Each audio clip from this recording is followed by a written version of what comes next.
They hadn't called because something was wrong. They'd called because they wanted reassurance. The organization was called Hope, the Hope Initiative, and it had outgrown the simplicity of its name. What began as a regional workforce re-entry nonprofit had expanded into a nationally recognized operation.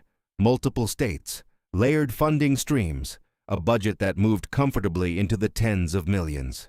Hope coordinated job training, placement, and transitional support for adults emerging from prolonged instability, incarceration, homelessness, and long-term unemployment. Its programs were frequently cited as models. Its leadership panels appeared at conferences. Its language appeared in policy briefs and corporate social impact reports. Hope was the standard people pointed to. Its board reflected its reach. Former public officials, senior executives, cultural figures whose names carried weight well beyond philanthropy. People who lent credibility not just through donations, but through association. Support for Hope wasn't only financial, it was reputational, which was the reason they had reached out to Maya Cross. The request arrived in careful language, professional, respectful. They wanted an external review ahead of a major funding renewal. Nothing adversarial, nothing urgent. Just a second set of eyes from someone known for clarity and discretion. Outcomes had plateaued, they said. Resources felt stretched. Staff turnover was within expected ranges. They wanted confirmation that the model was still aligned with impact. Maya listened without interrupting. Organizations of this scale rarely invited scrutiny by accident. They invited validation. The difference mattered. Still, she accepted. Not because she suspected collapse, but because scale always introduced distortion. And distortion, if left unexamined, hardened into structure. Before beginning, she sent Sam a short note. National footprint, high-profile board, framed as alignment check. Sam responded almost immediately. Then the pattern will matter more than the numbers. Maya already knew that. Maya Cross did not begin with suspicion. That was always the mistake people made when they imagined how truth was uncovered. That investigators arrived already convinced something was wrong. Suspicion narrowed vision. It bent interpretation toward expectation. Maya began with structure. The Hope Initiative's internal data sets were comprehensive to the point of pride. Intake metrics, program outputs, follow-up surveys, longitudinal tracking, everything was labeled, time-stamped, and meticulously archived. On the surface, it was the kind of transparency donors loved. It was also the kind of transparency that could be curated. Maya sat at her desk, the city's lights diffused through the rain-streaked window behind her. She didn't look at the summaries first. Summaries were conclusions. She went to the raw feeds, timestamps, version histories, revision logs. Start with rhythm, Sam said through the secure line, her voice steady, familiar. Maya nodded, though Sam couldn't see it. Already there. They had learned this together years ago, working intelligence in environments where nothing was outright false. It was simply misaligned. Truth wasn't removed, it was repositioned. Maya overlaid progress reports across regions. The numbers rose cleanly, too cleanly. Growth curves that smoothed themselves just enough to avoid scrutiny. "What are you seeing?" Sam asked. "Consistency where variance should exist," Maya said. "Different regions, different leadership, different funding timelines, same improvement arc."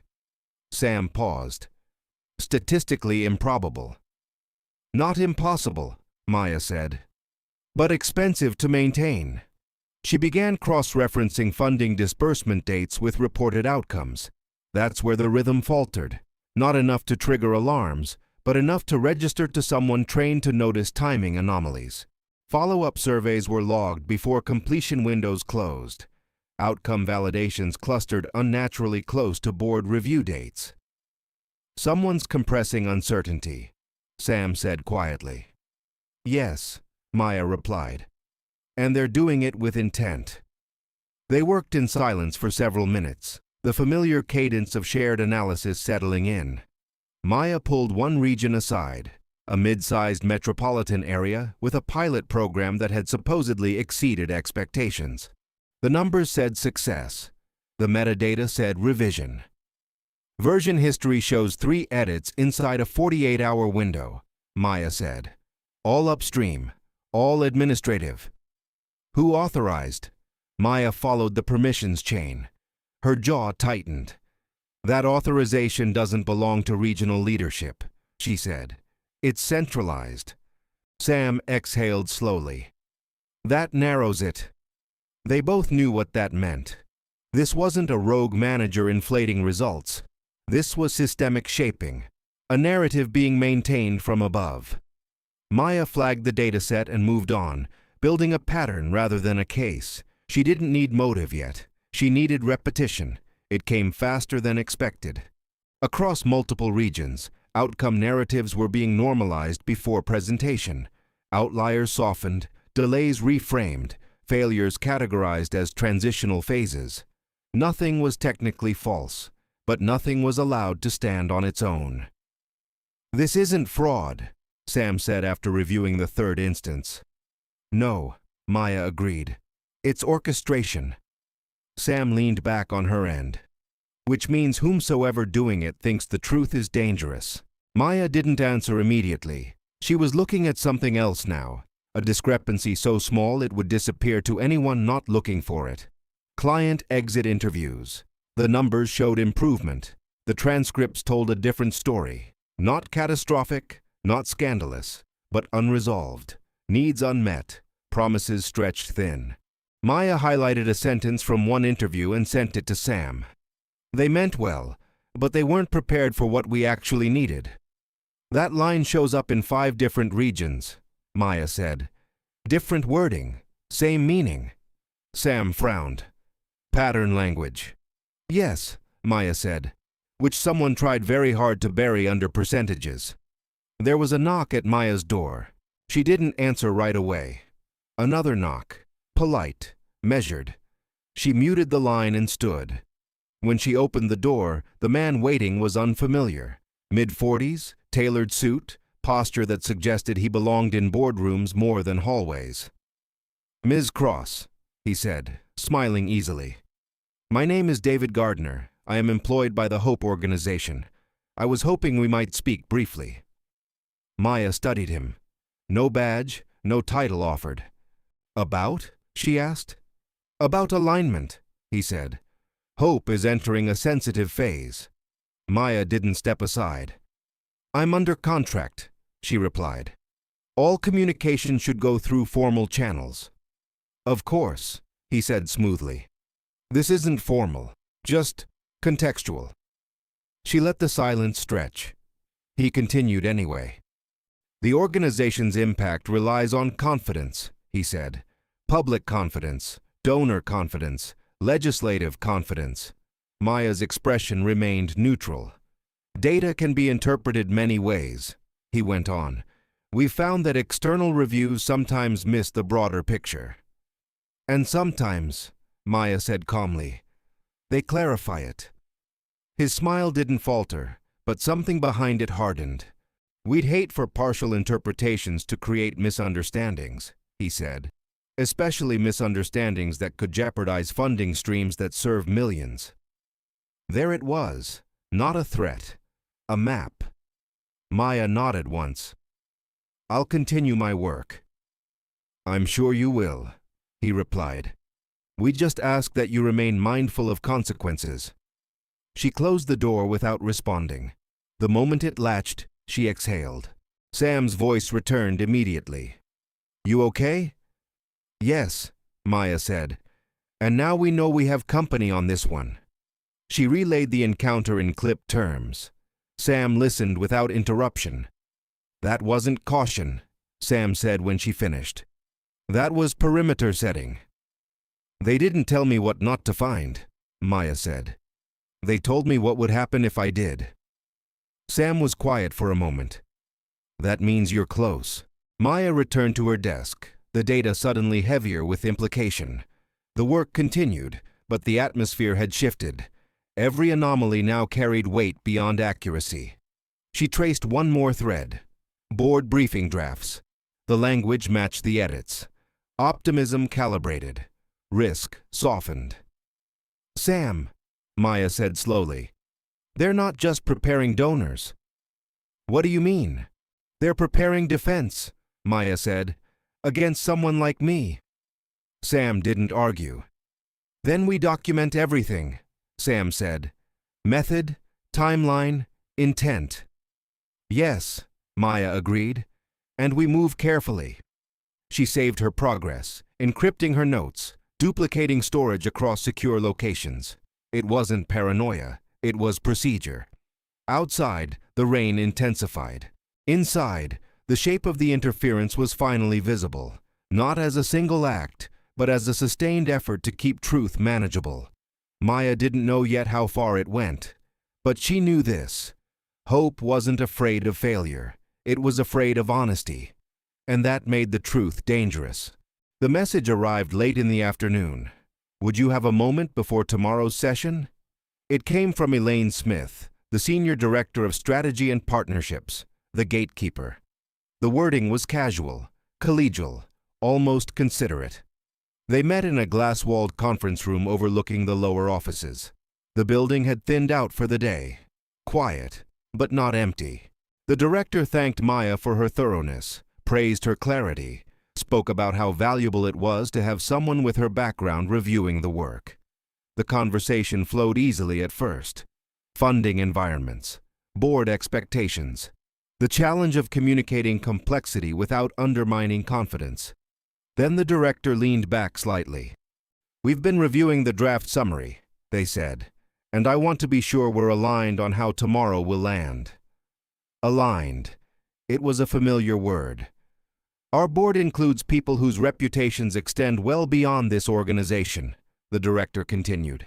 Public figures, business leaders, people who support Hope because they trust its judgment. Maya nodded. Your analysis is strong, the director said, but some framing could be misinterpreted. Not disagreement, interpretation.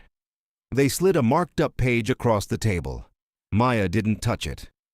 We're not asking you to change your conclusions, the director said quickly, just to consider how emphasis affects confidence. Confidence in what? Maya asked. The director met her gaze. In the organization's stability, and in the people who stand behind it. The silence that followed was deliberate. You should know, the director added, that consultants in this space develop reputations, not just for accuracy, but for fit. Fit. Maya understood. This wasn't about tomorrow's meeting. It was about the next call that wouldn't come, the next referral quietly redirected, the next opportunity assigned to someone more aligned. We want this engagement to strengthen your work, the director said, not complicate it. They smiled. Later, in her car, Maya sat for several minutes without starting the engine. Sam's voice surfaced from years earlier. When someone shows you who they're truly protecting, believe them from the start. Maya believed them. Maya slept lightly, not from fear, from training.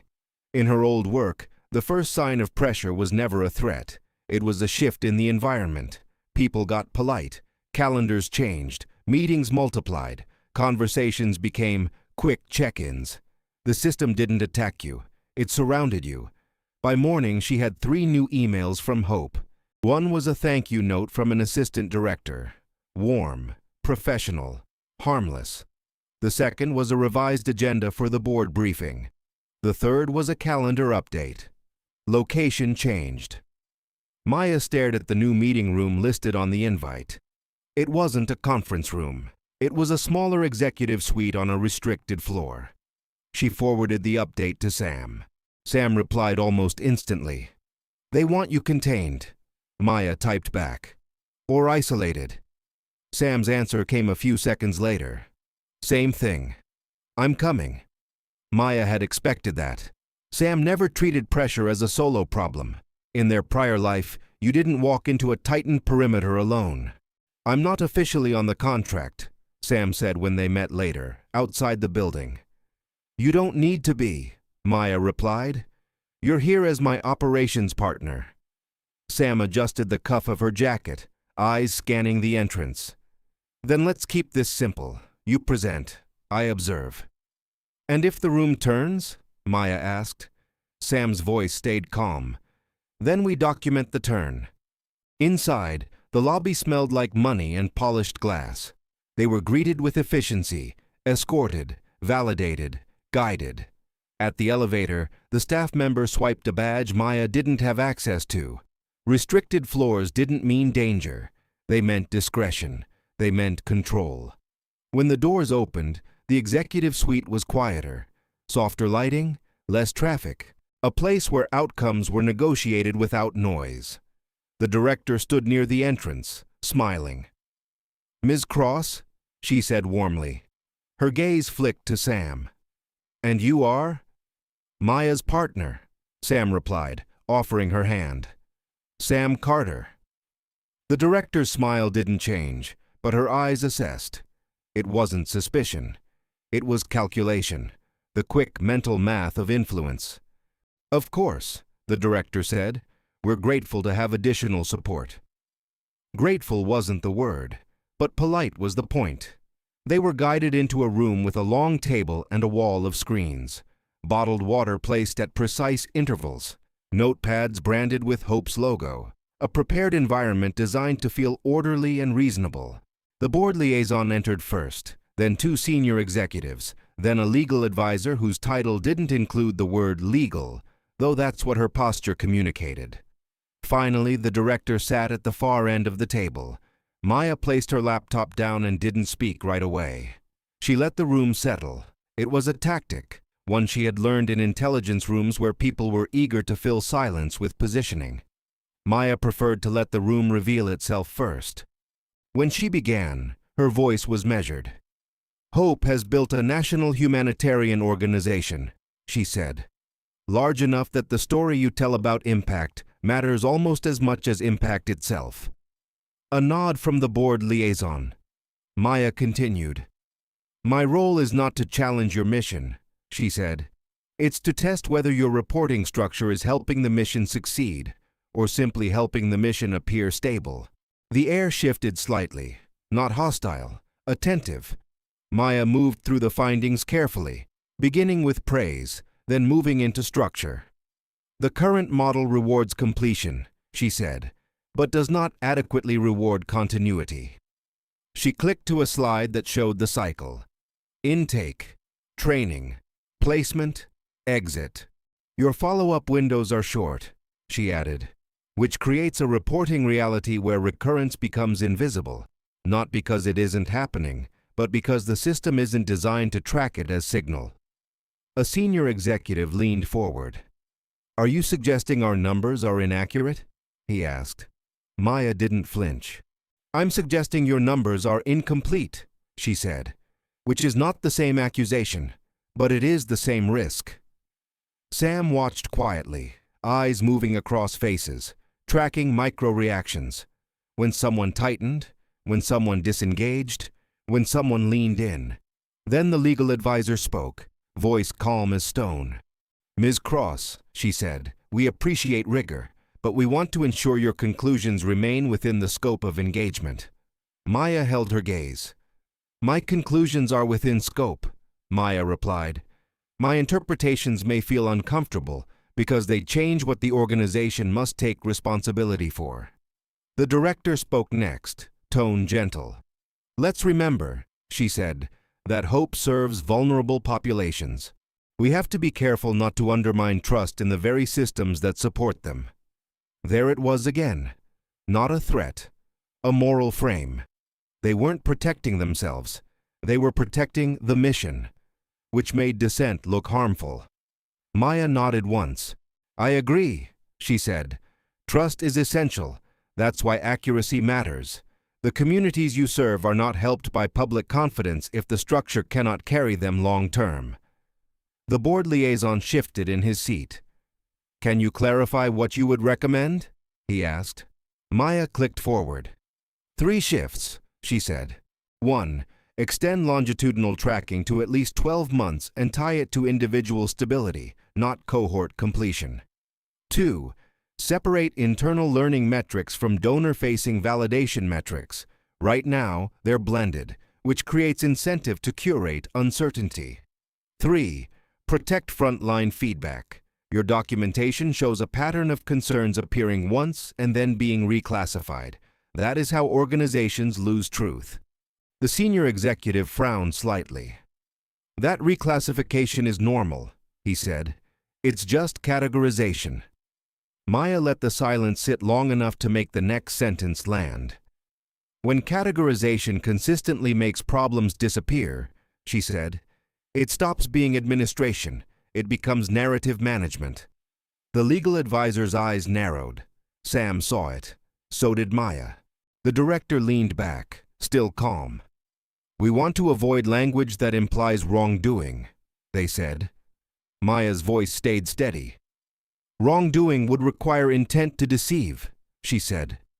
I'm describing something else. I'm describing intent to control interpretation. The room held. That was the line. That, Sam watched the director, watched the legal advisor, watched the board liaison trying to find the safest way to absorb what Maya was saying. Then the senior executive smiled, the kind of smile people used when they planned to translate your words into something harmless. I think what you're saying, he said, is that we can improve our storytelling. Maya didn't correct him immediately. She allowed it to sit there. The misinterpretation offered like a lifeline. Then she said quietly, No, she replied. I'm saying the story is being protected more than the people. The board liaison's face tightened. The director's smile finally became thinner. The legal advisor closed her notebook. Not dramatically, decisively. Thank you, the director said. This has been valuable. It sounded like closure, but Maya wasn't finished. She slid a printed document across the table. This is my full report, she said, including methodology, datasets referenced, and revision discrepancies. The senior executive's eyes flicked down. The legal advisor didn't touch it. The director looked at it like it was a live wire. You're leaving this? She asked. Yes, Maya said. Why? The board liaison asked, voice quieter now. Maya didn't give a speech. She gave the truth. Because you will not be able to claim later that you didn't know, she said. Silence. And then something shifted again, not in hostility, but in recognition. Sam could feel it. The board members weren't villains. They were people protecting a machine they benefited from. They weren't trying to destroy hope. They were trying to keep it untouchable. When the meeting ended, the escort returned. The smiles returned. The polite language returned. But the room had changed. Outside, in the hallway, the director walked with Maya for a few steps. Her voice lowered, still pleasant. Ms. Cross, she said, you've done strong work. Maya didn't respond. The director continued. Just understand, she said, this space is smaller than people realize. Reputations travel faster than facts. Maya stopped walking and looked at them. She didn't ask a question. She made a statement. Then you've just confirmed, Maya said, that this was never about the data. The director smiled politely again. That's not what I said, she replied. Maya nodded once. It's what you meant. She turned and walked away. Outside the building, Sam exhaled. That was controlled pressure, Sam said. Professional threat, reputation threat. They're signaling they can make you inconvenient. Maya didn't look back at the building. They already have, she said. This was the warning, not the consequence. Sam studied her. So what now? Maya's answer came without drama. We finish the work, she said. We log the pattern, we protect our work, and we keep going. Sam nodded. Then next time, Sam said, we go in expecting resistance. Maya's voice was calm, but not soft. We always should have, she said. She paused, then quieter. The mission can't be the excuse. Sam understood what she meant. Hope had built a reputation so large that truth had become a threat to stability. And when truth becomes a threat, the bad actors don't always wear masks. Sometimes they wear titles. Maya opened her phone and created a new secure folder labeled Hope Revision Trail. She looked at Sam. "We're not done," she said.